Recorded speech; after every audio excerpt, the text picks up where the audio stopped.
Les prisonniers, le tremblement de terre et le chant dans la nuit. Écrit par Bob Hartman, illustré par Catalina Echeverri et lu par Philippe Capitaniuk.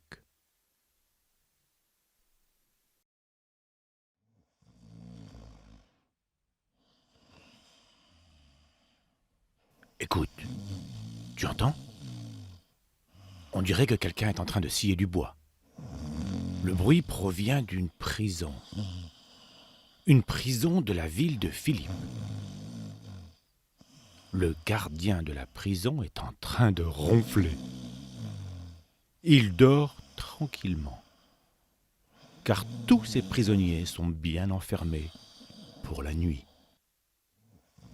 Mais on entend aussi un autre bruit. Tu l'entends?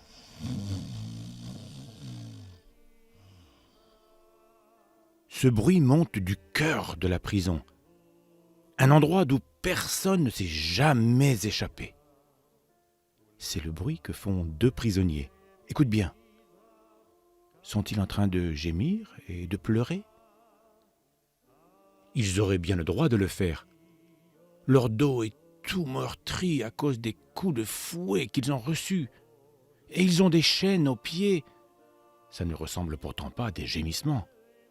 Écoute encore. Sont-ils en train de se plaindre? Ça ne serait pas étonnant. Tu sais, normalement, ils ne devraient pas se trouver là, en prison. Ils sont simplement venus au secours d'une jeune esclave qu'ils avaient rencontrée alors qu'ils marchaient dans les rues de Philippe. Ils ont secouru cette esclave par la puissance de Jésus, qui est mort pour nous offrir son pardon, qui est ressuscité pour nous donner la vie éternelle et qui a envoyé son Saint-Esprit pour nous permettre de le reconnaître comme notre roi et de le suivre. Mais les maîtres de la jeune esclave se sont fâchés et les ont fait jeter en prison.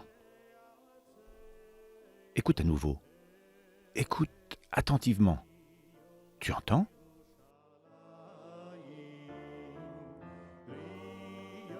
Une belle mélodie, de simples paroles. Ils chantent. C'est ça ce qu'ils font. Ils chantent des chants de louange à Dieu. Et tous les autres prisonniers, enfermés avec eux, les écoutent. Ces deux prisonniers s'appellent Paul et Silas. Ils sont venus à Philippe afin de parler à tout le monde de Jésus. Ils sont venus annoncer que Jésus est mort pour nous offrir son pardon, qu'il est revenu à la vie afin de nous donner la vie éternelle et qu'il a envoyé son Saint-Esprit pour nous aider à le reconnaître comme notre roi et à le suivre. Paul et Silas n'ont rien fait de mal et ne méritent pas d'être en prison. Ils font toutefois confiance à Dieu et se servent de cette occasion pour parler de lui aux autres prisonniers. Attends un peu. Tu entends ça? Tu entends cet autre bruit?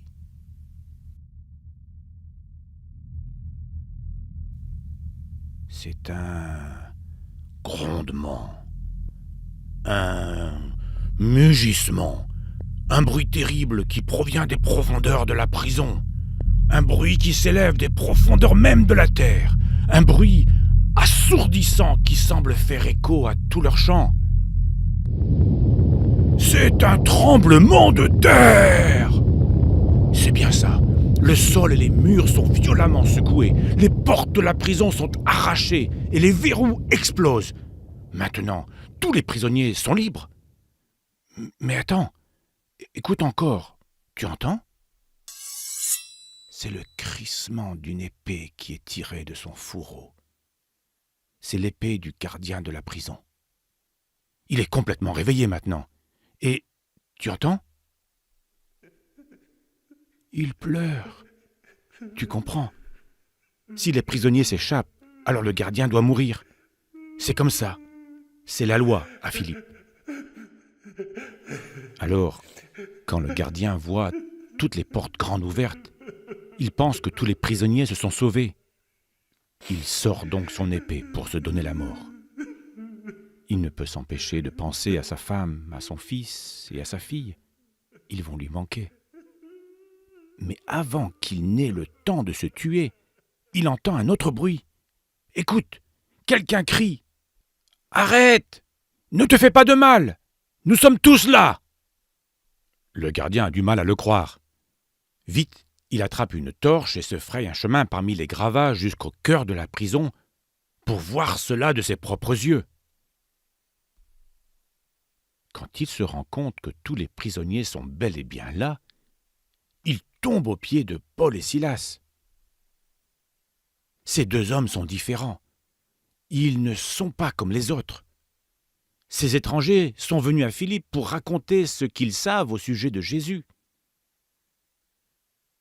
Alors, le gardien de la prison les fait sortir de prison.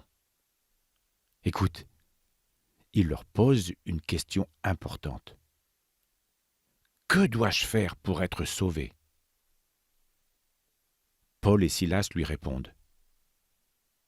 Place ta confiance dans le Seigneur Jésus, et tu seras sauvé, toi et tous ceux qui vivent dans ta maison.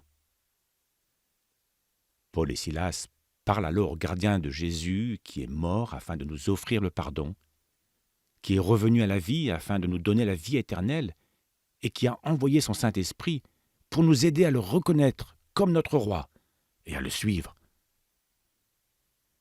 Tous ceux qui habitent dans sa maison écoutent aussi. Sa femme, sa fille, son fils et ses serviteurs. Écoute, tu entends ? Le splish, le splash. C'est de l'eau. Le gardien nettoie les blessures de Paul et Silas. Puis Paul et Silas baptisent le gardien de la prison dans l'eau. Et ils baptisent aussi tous ceux qui habitent dans sa maison. Ensuite, ils s'assoient tous autour d'une table pour partager un délicieux repas. Écoute, tu entends ça ? Une belle mélodie, de simples paroles. Ils chantent.